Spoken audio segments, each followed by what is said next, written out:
And Mary Jane, thank you for being here today. It's just so fun to see you. Thank you so much for having me. This is a lot of fun. It's good to be with friends and friendly faces, so thank you. Yeah. And you do. Mary Jane, maybe tell everyone a little bit about your experience with education and just you. I mean, you just have such a vibrant, healthy viewpoint about parenting and education. Sure. I think, I could go way back. I was, fortunate enough to be born into the right zip code with the most wonderful parents and had a, fantastic family experience myself. And that's what we know to be really important. So education was important in my family, and I worked at a summer camp. I was sponsored by the Rotary Club in my hometown of Midland, Michigan, to be a counselor at a summer camp. And it was a summer camp that was situated next to an area that I didn't know existed in my hometown. It was a trailer park, and the children there were really kind of the underserved. And this was a while ago, but I didn't know it was there. And it was, I think, there that I really started to see these gaps and that not everybody was born into the same family. So that really started me off to thinking about what this means for children. And that's kind of been my life's work. Wow. So that's where your passion really started. See, that's so interesting to me. That experience really skyrocketed you, if you would, into what you're doing. And I wanted to be a kindergarten teacher. That's where I started, was in kindergarten, and I think that's prepared me for everything else I've done. I'm really comfortable with messiness. I think I'm really, I like the structure, but I also am really flexible too. So I think that's prepared me well. Well, that's great. So after your kindergarten teaching, what?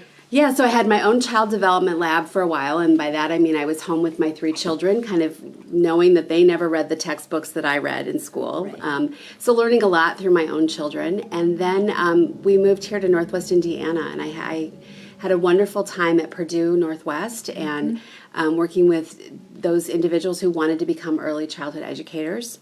Developing the program there and working with so many wonderful people in the community to provide experiences for those students as they became professionals. And that's really rewarding now because I look around and the graduates of that program are serving children and families across Northwest Indiana. Right. That is just awesome. And you did really have a good group. I mean, I worked with you when I worked with Junior Achievement, and giving them those opportunities to work in the classroom, to have the hands-on experience, that's it's priceless, because at that point it's when they're going to figure out, is that what I want to do or not do. That's right. And that chance to understand, especially with little ones, little people, they come with this whole group behind them, and that's their family. And so you're not just in a classroom working with children, but you're really working with the entire family. And I think that's been important to me. And so, then I had this opportunity with the Porter County Community Foundation. And I just am so fortunate that, things have fallen into my pathway, and I get to explore and understand and just continue learning. So the Porter County Community Foundation had an opportunity through the Lilly Endowment to ask the community, what is the most important issue? What is one area that if we tackled this one issue to make it better, to expand it, to do something different that would impact our community for the years to come, what might that be? So Bill Higbee, the president and CEO, the board of directors of the Porter County Community Foundation, Brenda Sheets, they went around and they had these tremendous listening sessions. And every issue that they brought up, if they started to kind of back into that and figure out what is the root cause of whatever this might be, of course, they landed at early childhood education, because we know a strong foundation is really, really what sets children up for success in life. And so they invited me to have some conversations, and we talked a little bit more about what an initiative might look like. And we landed on really focusing in Porter County on prenatal to 3-year-olds. So understanding what it's like to have a baby in Porter County, whether that's you're delivering a baby or adopting a baby or having a child in foster care, and that idea of what that means for families. Right. And as you say, I think Mary Jane, first of all, Porter County Community Foundation has been very gracious to Dunebrook. We do our public ed in all of the schools in the area where kids learn that their body belongs to them if there's an appropriate touch. And so, yes, but that prenatal to 3, as you say, Mary Jane, is so important. So you're in the process now with this First Things First. Why don't you maybe describe... Sure. So First Things First Porter County looks at 3 areas. We're talking about healthy beginnings. So healthy moms make healthy babies. And so making sure that families have access to care, that they see a primary care physician or an obstetrician or some healthcare provider in those first 12 weeks prenatally. That's really important. Of course, in this day and age, we can't talk about early childhood development without thinking about building capacity for early learning, high quality early learning. We know across the country, but especially in Indiana and really in Northwest Indiana, there are just not enough spaces for infants and toddlers. So how do we help our child care providers to expand their services so that families can get back to work, go to school, make a life for their families? So that's the second piece. And then the third piece is really about that family support. So you bring a new baby home, and those of us who've done that, it's your world is turned upside down. And it doesn't matter what you've got in your house or who's around, your world is turned upside down, right? Right. Yes. And so every family can use that idea of support and help and understanding. Like, am I the only one going through this? Right. Am I the only one that has a baby that cries at 3 in the morning? Exactly. Am I the only one? And it's just good to have that, like you said, support from other people to say, hey, that's happened and this happened, and we know no children are two the same, and they can be in the same family, but they're totally opposite. And That's right. Yeah. That's right. So the Community Foundation has launched this wonderful initiative, First Things First Porter County, believing that really this is what we need to be doing. First things first is taking care of our children and families. And I want to be clear, the Porter County Community Foundation is not starting a new program. You can't bring your baby to the building in Valparaiso and drop it off, But you can look to us for those resources. But most importantly, we're serving as this convener. Yes. I think the Porter County Community Foundation is, just one of those places in Porter County that people look to as a credible source, as a trusted friend that really provides those spaces and time and conversations about how do we all work together to make our community the best that it can be. Well, our experience with them, Mary Jane, has been they really do their research. Just how you've described this process that you've been involved in. Finding out from the people in the community, finding out what the needs are. And then, as you said, Porter County Community Foundation is not starting programs themselves. They want to strengthen the existing programs and have them all collaborate. That's right. So that is fabulous. Yeah, we have, people doing amazing work in Porter County to support families and children. Right. And so we don't need to replicate that, but what we do want to do is bring people together so we all understand what's going on, what resources are available, and then also kind of have some honest conversations about where can we get better. Gaps. Yeah, Yes. where are gaps? Yeah. Yeah. Or if one agency's had a problem with another agency, like this client was problem, well, how do we fix that? Who do you call? Yes. Yeah, because it's ever changing. I mean, I think in my experience here at Dunebrook and collaborating, we have community meetings like that you've described, Mary Jane, is it's ever changing within the organizations and who's there and who's your contact and, grants and state and federal funding changes. So then our programs sometimes change. So how do you keep on top of that? And that's what Porter County Community Foundation does a really great job of bringing people together, understanding what the services are, what the gaps are, and how do we build on that. That's right. So early on, we discovered in this process of learning about 1,642 babies are born every year in Porter County, and that's about 5 babies a day. Wow. And that feels like manageable. Yes. We can. Yeah, you said that, Mary Jane. Mary Jane's going to make sure everyone gets support, every baby, each day. of those 5 babies, right? Yeah. Every day. So we talk about this idea of That like was so wrapping cute. our arms around the Yes. 5 babies every day. Well, and the thing is, what both you and Lisa talked about is, and it was many years ago, but I can remember thinking I should already know how to do this as a new mom. And I had a wonderful mom and family around, sister-in-law, sister.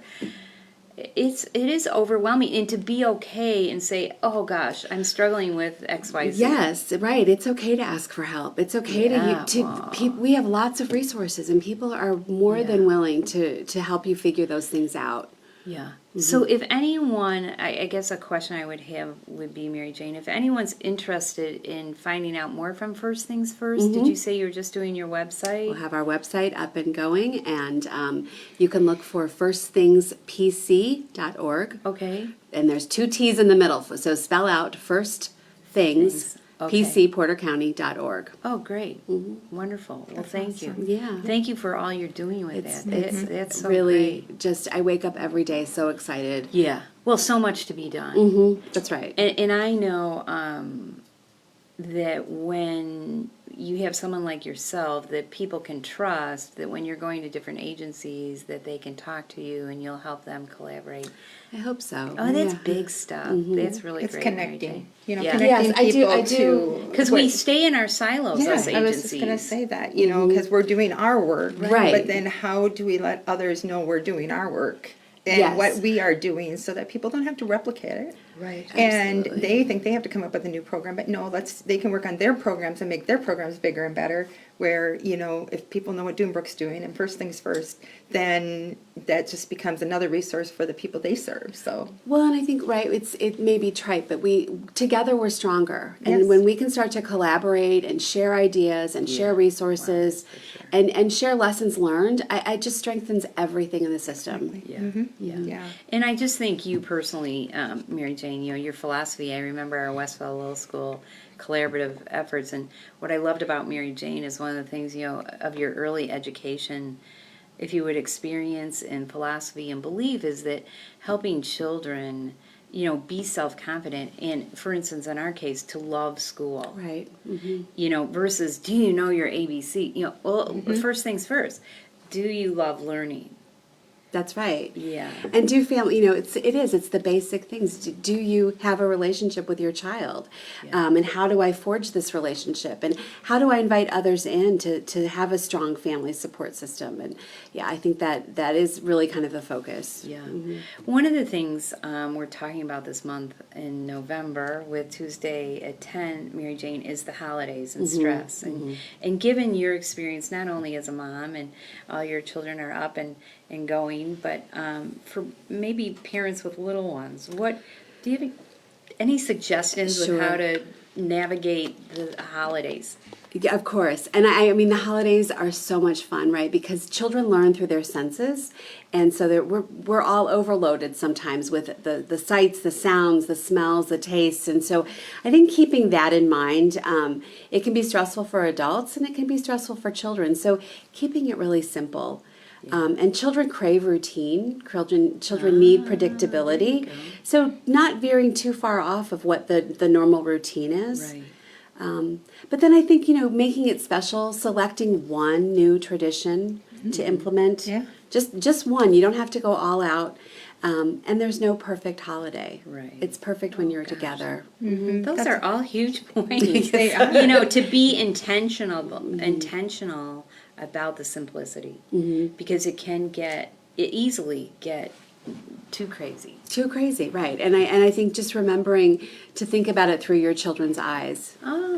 That's a good point. And think about how they're taking in all of these different sensory experiences.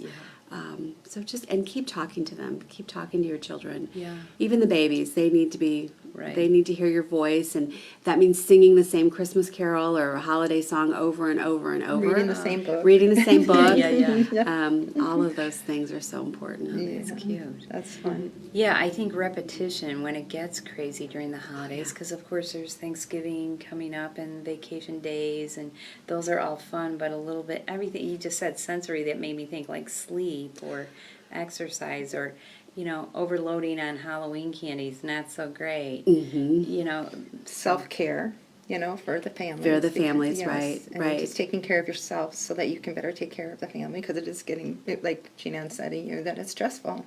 It can be stressful, right? Mm-hmm. And I think when we know as adults, when we get worried about things or stressed out, or our children are watching us. They're watching to see how we react to certain situations, how we manage and navigate the world. So kind of be thinking about that as well. Yeah. One of I liked your other thought, advice, Mary Jane, is to check out with your children how they're doing on their level. Yes. Ask on their level, how are they doing? And that takes time. And when we're busy, Right. even when our children are out and grown, taking the time to have that phone call or Zoom or whatever to say, how are you doing? And sometimes we forget to do that. I know our Healthy Families home visitors, our family support specialists, always take a book and a craft to the home, and kind of teaching and reminding parents to read to your children. Always. And even though if 5-10 minutes, it calms us as parents, It it does. calms them, they learn to enjoy reading. So those are great bits of advice, Mary Jane. Thank you. Sure. Yeah, so anything else about anything that you think? First things first. First things first, Porter parents or- County. We're looking ahead to 2022, Okay. and we're going to be listening to the stories of Porter County families who are expecting a baby, the first baby, Great. 10th baby. We want to connect with families who are having babies in 2022. So Great. on the website, if you check that out, you'll see there's a space to connect with me, and I'd love to hear your story about what it's like to have a baby in Oh Porter my County. gosh, that's great. That is Great, awesome. Mary Jane. Yeah, So great stuff. so if you're out there and you're having a baby or just had a baby, connect with First Things First and let Mary Jane know your thoughts and your needs and the gaps in the community or what you might want. That's right. So wonderful. Thank you so much for Yeah, joining you us. both. This, Yeah, this it's was great. fun. Always Yeah. a Great delight. work here at Dunebrook. It's Thank you. always a Thanks. pleasure to be here. Thanks, Mary Jane. Miss Lisa, anything else for the good of the cause? No, I don't know. Megan, do we have anything from anybody online that No, has any questions? They're all or good. No? They're all just getting over holiday. Oh, they all Yes. Halloween. Or still warming up. For, Yeah, you know, right, 'cause right, it right. started off at a chilly morning. So chilly. So thank you again for joining us. Thank you, Mary Jane, Thank for you taking both. the time to Thank be here. Lisa, always thank you Yes. for all your Thank you, great Jeanne. info. You are so welcome. And have a wonderful week. We always say at the end of our program, especially the COVID, it appears the pandemic we're healing on some level or another, but to be very kind to yourself. As Lisa says, self-care. And that's not being selfish. That is being realistic about what your needs are. So be kind to yourself and be kind to others out there. Whether it's at a grocery store or traffic is crazy or someone cut you off, you never know what someone's gone through, especially during this pandemic. We've lost jobs and crazy things have happened to some people given the pandemic. So enjoy your week, and we